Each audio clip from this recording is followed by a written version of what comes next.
Pemirsa, tahukah Anda ada dua macam hukum qisas atau tindak pidana qisas yang wajib ditegakkan atau dilaksanakan oleh umat Islam? Simak penjelasan berikut. Ketahuilah, Islam itu seluruh syariat Islam, sebagaimana firman Allah dalam Al-Baqarah ayat 208. Ya ayyuhalladzina amanu dkhulu fis-silmi kaffatan wa la tattabi'u khutuwati syaitan. Innahu lakum aduwwum mubin. Wahai orang-orang yang beriman, masuklah kalian ke dalam Islam keseluruhannya, dan janganlah ikuti langkah-langkah setan.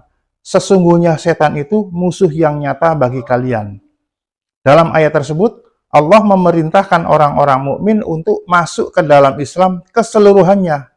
Jangan sebagian-sebagian, jangan pilih-pilih syariat Islam, menjalankan sholat dan puasa mau, tapi menegakkan hukum-hukum Allah seperti hudud dan qisas tidak mau. Tidak boleh begitu, karena menolak satu syariat Islam saja sudah keluar dari Islam. Sebagaimana firman Allah dalam Al-Ahzab ayat 36.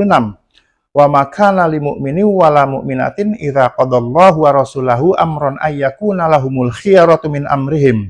Wa may ya'sillaha wa rasulahu faqad dhalla dhalalan mubina. Dan tidaklah pantas bagi laki-laki yang mukmin dan tidak pula bagi perempuan yang mukmin apabila Allah dan Rasul-Nya telah menetapkan suatu ketetapan, akan ada pilihan yang lain bagi mereka tentang urusan mereka.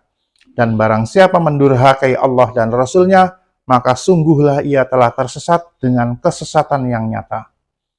Semakna dengan ayat tersebut, Allah berfirman dalam An-Nisa ayat 60.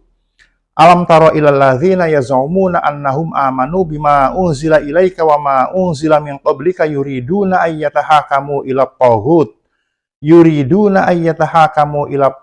wa qad umiru ayyakfuru bih wa yuridu syaitanu ayyudillahum dhalalan ba'ida. Tidakkah kamu, wahai Muhammad, memperhatikan orang-orang yang mengaku dirinya telah beriman kepada apa yang diturunkan kepadamu dan kepada apa yang diturunkan sebelummu, tetapi mereka masih menginginkan ketetapan hukum kepada Taghut, padahal mereka telah diperintahkan untuk mengingkari Taghut itu, dan setan bermaksud menyesatkan mereka dengan kesesatan yang sejauh-jauhnya. Masih semakna dengan ayat-ayat tersebut, Allah berfirman dalam Ali Imran ayat 32, Qul athi'ullaha wa rasul, fa in tawallaw fa innallaha la yuhibbul kafirin. Katakanlah, wahai Muhammad, taatilah Allah dan Rasul. Jika kalian berpaling, maka sesungguhnya Allah tidak menyukai orang-orang yang kafir. Dan masih banyak lagi ayat-ayat lainnya yang semakna.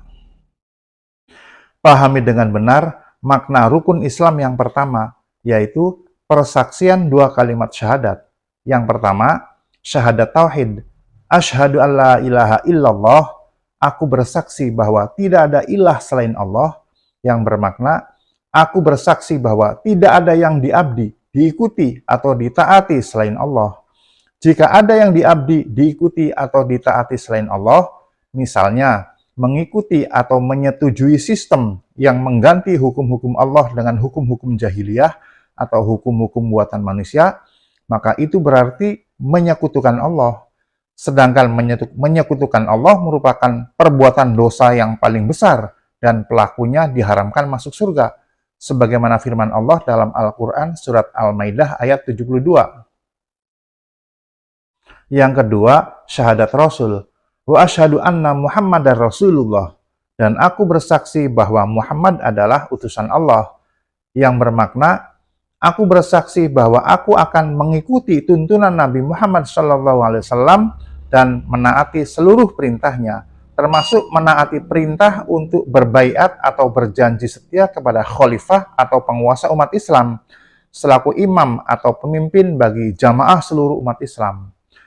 Saya tidak bosan mengingatkan bahwa pemimpin umat Islam itu bukan penguasa negara-negara bangsa atau nasionalisme seperti raja, presiden, perdana menteri, dan lain-lain, yang selama ini dipahami oleh kebanyakan muslim seperti itu. Pemimpin umat Islam itu ya khalifah. Ulil amri yang wajib ditaati ya khalifah. Perlu diketahui bahwa konsep nation states atau negara-negara bangsa bukanlah ajaran Islam, karena memecah belah umat Islam ke dalam negara-negara bangsa. Sedangkan dalam Al-Quran surat Ali Imran ayat 103 dan Asy-Syura ayat 13, Allah memerintahkan umat Islam untuk menegakkan din Islam dengan bersatu dan melarang mereka berpecah belah. Hal ini sudah saya jelaskan secara rinci dalam video dakwah tauhid yang kedua yang saya beri judul Syarat Sahnya Islam.